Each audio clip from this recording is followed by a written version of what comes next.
Imagine the ancient world, a time of great battles, powerful kings, and whispered tales of mystery. Our story today begins on the plains near Salem, what many believe would later become Jerusalem. Here, a figure emerges in the pages of Scripture, a mysterious priest king named Melchizedek.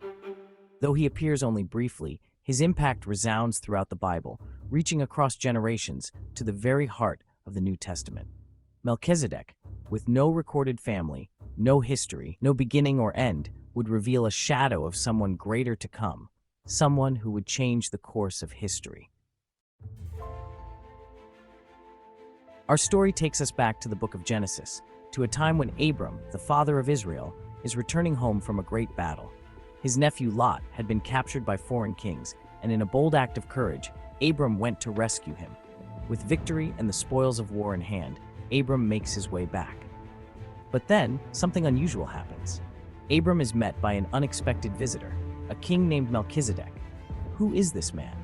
The Bible tells us that Melchizedek is the king of Salem and priest of God Most High.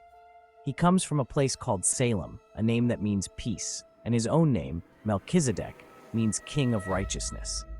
In one figure, we have a king of righteousness and a king of peace, and yet he isn't a warrior or a conqueror. Instead, he approaches Abram with open hands, bringing not weapons but simple gifts of bread and wine. As the sun begins to set on that quiet meeting place, Melchizedek raises his hands and speaks words of blessing over Abram. Blessed be Abram, by God Most High, creator of heaven and earth, and praise be to God Most High, who delivered your enemies into your hand. Melchizedek's voice is filled with reverence and peace. There's a stillness in the air as Abram listens, receiving this blessing from the priest king. In a surprising gesture, Abram then takes a portion of the spoils from his victory and offers Melchizedek a tenth of everything he has, a tithe, an acknowledgement of the priest king's authority and honor. It's an offering of gratitude and respect. In this exchange, we glimpse a deep spiritual act, a tribute to God through his representative. But why bread and wine? Why this blessing? And what does this encounter mean? Centuries later, these same elements, bread and wine, would reappear, this time offered by Jesus at the Last Supper.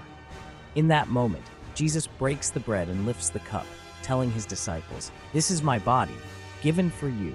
This cup is the new covenant in my blood."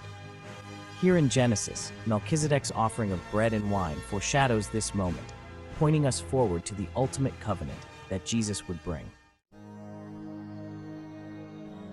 But there's something even more mysterious about Melchizedek.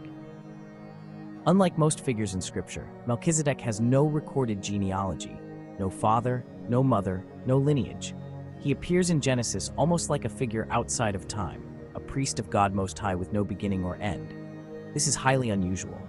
In Israel's history, priests come from specific tribes and families, but not Melchizedek. His priesthood seems timeless, eternal. Later, King David would write of a coming king who would be a priest forever in the order of Melchizedek. In Psalm 110, David describes a king-priest whose rule and priesthood are unending. This passage echoes down through the centuries, capturing the imagination of Israel. Who is this mysterious priest king, and what kind of priesthood could last forever? Little did David know, he was writing about the Messiah, the promised one who would be a king and priest like Melchizedek. It would be Jesus who would fulfill this eternal priesthood, serving as a mediator between God and humanity without end. Like Melchizedek, Jesus was not a priest by family lineage but by divine appointment, chosen by God to bring peace and reconciliation. Centuries pass, and the story of Melchizedek fades into the background, until the New Testament book of Hebrews picks it up again, shining a new light on this ancient priest king. The writer of Hebrews, inspired by God, explains that Jesus is our high priest in the order of Melchizedek. But what does that mean? Hebrews reveals that Jesus' priesthood surpasses the Levitical priests of Israel, who were bound by human limitations. Unlike those priests who offered animal sacrifices daily, Jesus offered himself once for all time, a perfect and complete sacrifice. He didn't need to make an offering for his own sins, for he was sinless. And while the Levitical priests eventually died, Jesus lives forever, interceding for us continually. This eternal priesthood is what Melchizedek represents, timeless, pure, and directly appointed by God. Just as Melchizedek was both a king and a priest, so too is Jesus, reigning over his kingdom in perfect righteousness and peace. But why does Melchizedek's story matter? Why is this brief encounter in Genesis so significant? In theological terms, Melchizedek is what we call a type of Christ, a person who foreshadows Jesus and reveals aspects of his character and mission long before his arrival. Melchizedek, as both a priest and king, points to the dual roles Jesus would fulfill perfectly. Melchizedek's role as the King of Peace reminds us of Jesus, the Prince of Peace, who came to reconcile us with God. His title as the King of Righteousness speaks to Jesus' sinless nature, the spotless Lamb who would take away the sins of the world. And his offering of bread and wine looks forward to the new covenant Jesus would establish. Melchizedek's encounter with Abram isn't just a fascinating story, it carries lessons for us today. Just as Abram received a blessing and gave his tithe in gratitude, we too are invited to recognize and honor Jesus as our King and Priest. Through Jesus, we are offered peace and righteousness, not through our efforts, but through his sacrifice. This encounter shows us that God's plan for redemption didn't start with Jesus' birth in Bethlehem. It was in motion from the very beginning, woven into history through figures like Melchizedek, who pointed to the Messiah long before he arrived.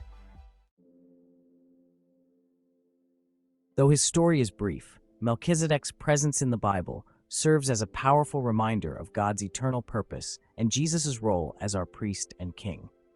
Like Abram, we are invited to draw near, to receive the blessing that comes from faith, and to recognize Jesus as the ultimate priest-king who stands forever in the order of Melchizedek. Thank you for joining me on this journey through one of the Bible's great mysteries. As we look back on this ancient story, may we see the incredible ways God has woven his plan of salvation into history, revealing it piece by piece until the arrival of Jesus, the King of Righteousness, our eternal High Priest.